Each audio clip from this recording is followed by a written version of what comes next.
في سنة 1943 وفي عز ما هتلر والجيش الألماني كانوا مكتسحين أوروبا وشمال إفريقيا ومفيش حد قادر يقف قدامهم، وخلاص الحرب العالمية التانية بدأ يظهر لها منتصر، ووقت ما العالم بدأ يكيف نفسه على عهد جديد تكون فيه ألمانيا سيدة العالم، فكر هتلر إنه يغزو روسيا، وكانت غلطة عمره وبداية نهايته. والسبب صمود شعب حلف إن الجيش الألماني ما يخطيش عتبة مدينة اسمها ستالينغراد، ودي ما كانتش أول مرة تتحطم فيها أحلام سيادة العالم على صخرة روسيا. ده قبل كده بكتير على فكرة. سنة 1812 نابليون برضه كان راكب حصانه وطاير وأوروبا كلها مش قادرة عليه، ففكر يغزو روسيا واللي كانت مقبرة لجيشه، وده بسبب بردها وطبيعتها الصعبة. روسيا صديقي قوة عظمى بس جرى عليها الزمن. أول دولة بعتت إنسان للفضاء كانت روسيا، صاحبة الثورة الماركسية الشيوعية، واشتراكيتها قضت على الطبقية واستغلال الإقطاعيين للعمال والفلاحين،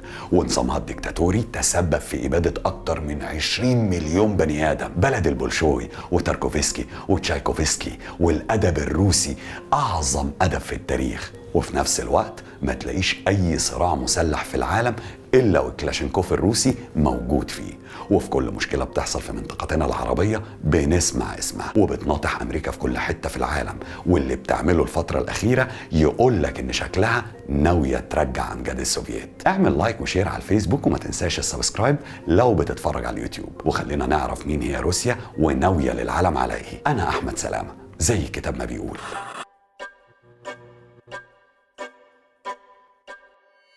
إذا نظرتم لإمبراطوريات الماضي من بلغت منهم العظمة ثم سقطت في أيام، حينها يمكنكم التنبؤ بالمستقبل. كلمة قالها المؤرخ والفيلسوف الروماني ماركوس أوريليوس من أكثر من 2000 سنة، ومفيش أبلغ منها نبدأ بها الكلام عن إمبراطورية الحديد والنار، روسيا. بنظرة واحدة على الخريطة هتشوف ان روسيا هي اكبر دولة في العالم بمساحة حوالي 17 مليون كيلومتر مربع على امتداد قارتين، وده بيخلي حدودها توصل من كوريا الشمالية في اقصى شرق اسيا لحد فنلندا في شمال اوروبا. اكيد مع المساحة المهولة دي بيجي معاها ثروات طبيعية كتير جدا، زي مثلا انها اكبر احتياطي في العالم من الماس، وسدس احتياطي العالم من الحديد موجود في روسيا. والمهم ان روسيا تمتلك اكبر احتياطي في العالم من الغاز الطبيعي، ويا ريت تعلم على الحته دي يا صديقي، لان الغاز الطبيعي بيمثل اهم اركان سياسه روسيا الحاليه واهم اسلحه الضغط الروسي على اوروبا وبالذات المانيا، واللي بتعتمد بشكل اساسي على الغاز الروسي. حكايه روسيا ابتدت من القرن التاسع تقريبا، وبالتحديد سنه 879 من مستعمره للفايكنج في منطقه عرفت بعد كده باسم كييف اللي هي عاصمة أوكرانيا دلوقتي، وكان اسم الدولة ساعتها كيفن راس. شعوب الفايكنج بالأساس أهل حرب، يعني تقدر تقول مقاتلين بالفطرة، شبه بتوع سبارتا و300 والكلام اللي بالك فيه ده. عشان كده فضلت المستعمرة تكبر وتغزو الأراضي الموجودة حواليها وتضمها للدولة الجديدة، وده لحد ما جه المغول سنة 1237 وهدوها على اللي فيها، حرقوا المدن وذبحوا السكان، واللي فضلوا من النبلاء الروس راحوا لمدينة صغيرة في الشمال وسموها موسكو، وأصبحت هي مركز الدولة الجديد، ومنها بدأوا يعيدوا تنظيم الصفوف ويخططوا لطرد المغول تاني، لحد ما جه واحد اسمه ايفن العظيم سنة 1480 وقدر يطرد المغول ويوحد البلاد من تاني. ومن بعده جه حفيده ايفن المرعب زي ما بيتقال عليه يعني، وقدر يوسع مساحة روسيا وضم ليها اراضي صربيا، واعلن نفسه أول قيصر في تاريخ الروس. مرت الدولة بعد فترة باضطرابات نتيجة حكام ضعاف، لحد ما جه ميخائيل رومانوف سنة 1613 واستلم الحكم ورجع الاستقرار من تاني. مش بس كده، كمان أسس سلالة رومانوف، السلالة اللي فضلت تحكم روسيا ل3 قرون، اتوسعت فيهم الدولة بشكل كبير، وخصوصا على ايد كاترين الثانية صاحبة العهد الذهبي الروسي. وعلى بعد آلاف الكيلومترات من روسيا يا صديقي قامت الثورة الفرنسية سنة 1789، وبعدها بحوالي 10 سنين مسك الحكم في فرنسا نابليون بونابرت. نابليون كانت ليه أطماع توسعية كبيرة في أوروبا. نابليون ما كانش جاي يهزر على فكرة، وبالفعل ضم النمسا وبلجيكا وهولندا وسيطر على أجزاء كبيرة من إيطاليا وإسبانيا، وما فضلش حد واقف قصاده في أوروبا غير الإمبراطورية العظمى بريطانيا. بس بريطانيا صديقي في جزيرة لوحدها مش جوه أوروبا، يعني مش هيعرف يوصل لها بجيوش ويحاربهم وش في وش، لازم يعدي البحر، وعشان يعمل كده هيعدي على الأسطول الملكي البريطاني المرعب، وهو عارف إنه ما يقدرش يسد قدامه. طب إيه العمل دلوقتي؟ قرر نابليون إنه عشان يوقع بريطانيا لازم يضرب مصالحها. طب ازاي؟ هقول لك. اول حاجه جهز نابليون جيوشه وطلع على مصر سنه 1798 واحتلها، وده لان احتلال مصر بيسهل عليه قطع الطريق بين بريطانيا واكبر مستعمراتها اللي هي الهند. تاني حاجه قرر يهاجم روسيا، وده لانها كانت اكبر حليف تجاري لبريطانيا في الوقت ده. وفعلا بدأ غزو نابليون للأراضي الروسية سنة 1812، وحاول الروس يوقفوا نابليون، وحصلت عدد من المعارك الصغيرة بين الجيشين ونابليون كسبها كلها.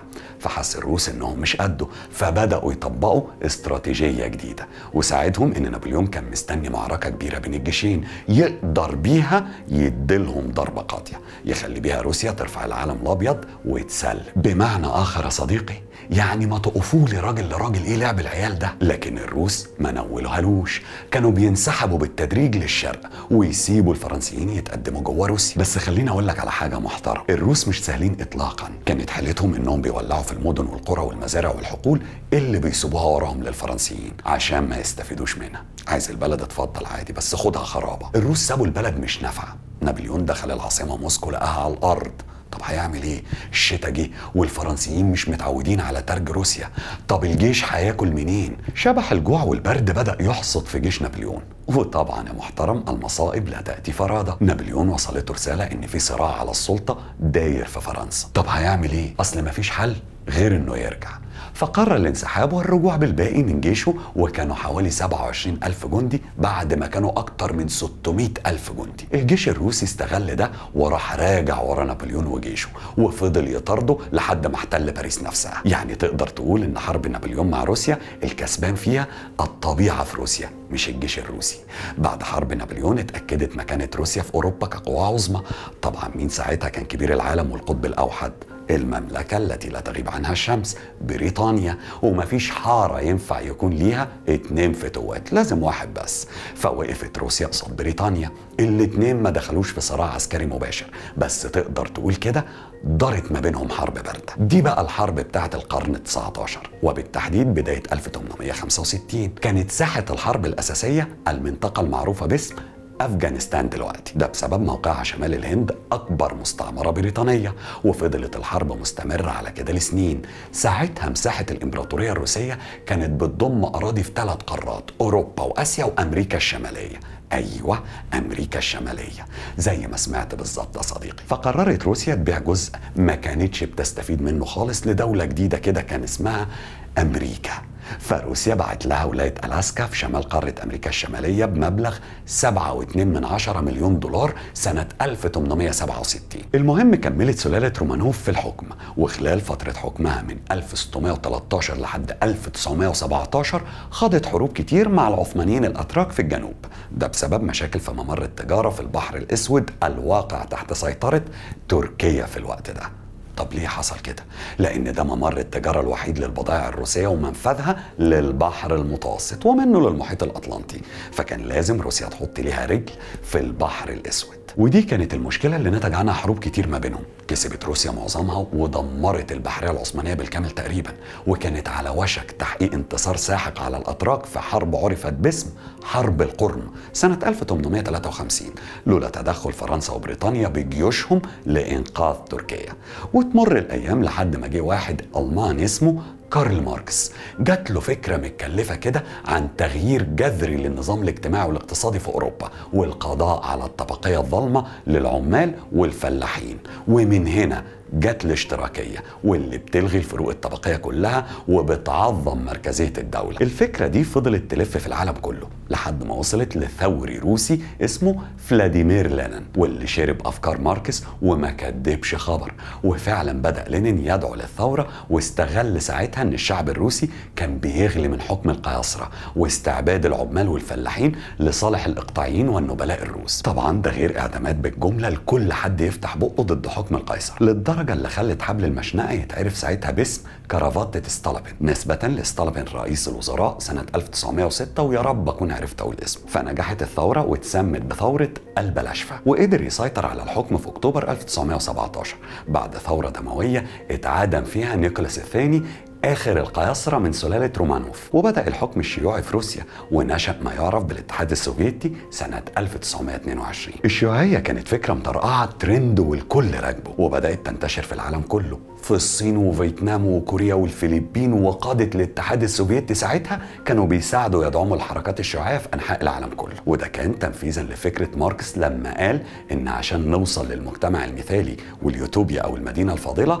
لازم الشيوعية تنتشر في العالم كله. ده طبعا رعب الغرب، معقل الرأسمالية، وعلى رأسهم مين؟ أمريكا طبعا، خصوصا لما الحكم الشيوعي وصل لحدودها هي شخصيا في كوبا على بعد كيلومترات من ساحل فلوريدا بعد ثورة كاسترو الناجحة. الاتحاد السوفيتي أصبح قوة عظمى لا يستهان بها، خاصة في عهد ستالين اللي تولى الحكم بعد لينين، وقدر بسياسة الحديد والنار والحكم المركزي يغير المجتمع الروسي بالكامل. بعد ما كان مجتمع من الفلاحين الجهلة اتحول لمجتمع صناعي متعلم قوي، والناتج القومي ارتفع بشكل صاروخي.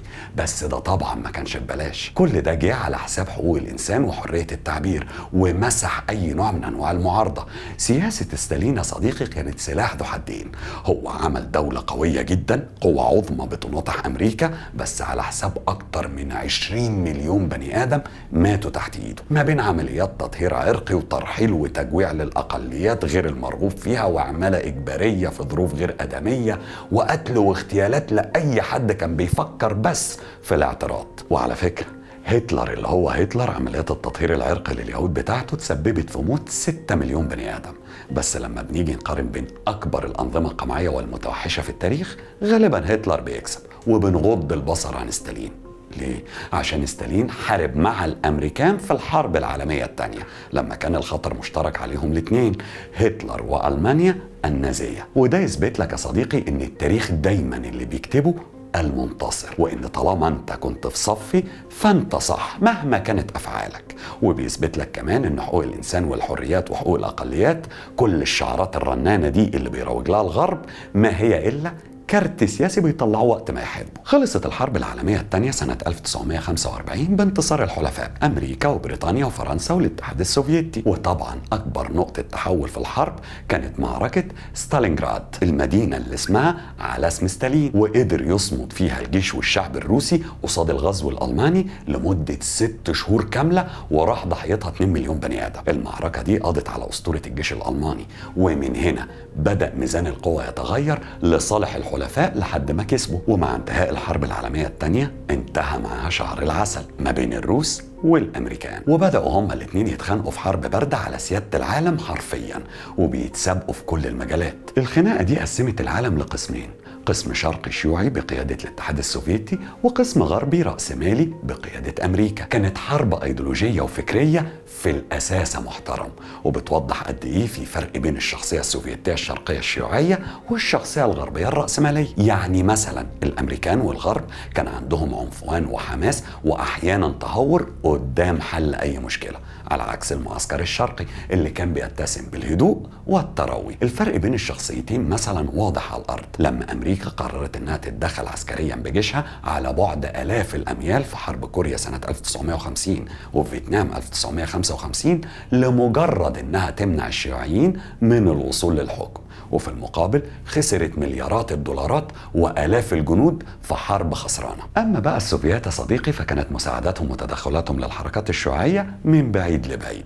دعم مادي وأحيانا بالسلاح زي كاسترو في كوبا وجيفارا اللي قاد حركات التحرر في أمريكا الجنوبية بداية من الستينيات. من الآخر كده السوفيات بيقولوا ليه أوجع دماغي بحرب شاملة لما ممكن حد يحاربها لي من بعيد؟ الأسلوب المركزي في روسيا في الحكم والتواكل والاستسهال مع ضعف أجهزة الرقابة أدوا بالتالي لانتشار الرشاوي والفساد. بمعنى آخر يا صديقي بقى وجودك في مكان ما معتمد على معارفك ومحاسيبك وولائك مش بناء على كفاءتك. فظهر ما يسمى بطبقة الأوليغاركية، وهم مجموعة من رجال الأعمال الانتهازيين اللي استغلوا كل اللي قلته لك ده. فبالتالي أصاب الاتحاد السوفيتي الوهن وبدأ يضعف تدريجيا لحد ما جه الغزو السوفيتي لأفغانستان سنة 1979. وكانت دي يا صديقي القشة اللي قسمت ظهر البعير.